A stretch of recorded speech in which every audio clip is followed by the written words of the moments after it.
आपण पाहत आहात ठळक घडामोड निर्भीड पत्रकारिता।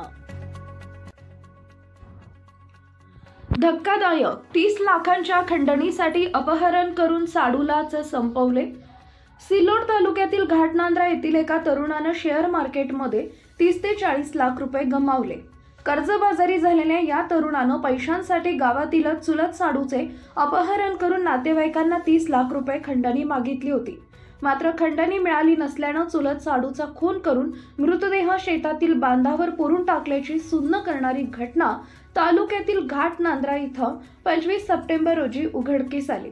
मृताचे नाव कैलास नामदेव मोरे राहणार घाटनांद्रा असं असून संजय राजेंद्र मोरे राहणार घाटनांद्रा असं आरोपीचं नाव आहे।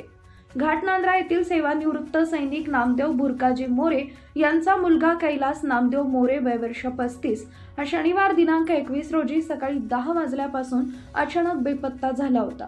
नातेवाईकांनी कैलासचा सर्वत्र शोध घेतला परंतु तो सापडला नाही। कैलासचे वडील नामदेव मोरे यांनी सिल्लोड ग्रामीण पोलीस ठाण्यात 22 सप्टेंबर रोजी तक्रार दिली।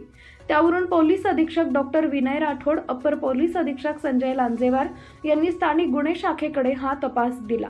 गायब होण्यापूर्वी कैलास हा संजय सोबत शेतात गेला असल्याची गोपनीय माहिती पोलिसांना मिळाली। यावरून पोलिसांनी संजयला ताब्यात घेतले।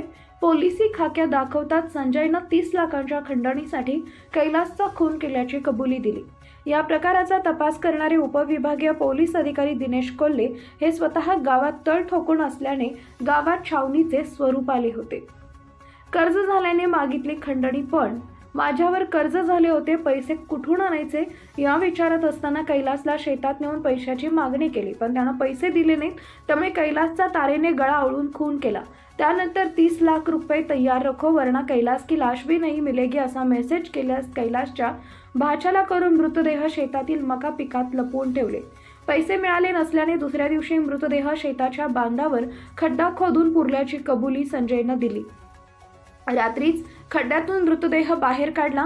बुधवारी रात्री आरोपी संजय राजेंद्र गोरे या सोबत नेत पोलिसांनी शेतात पुरलेला संजयचा मृतदेह बाहेर काढला।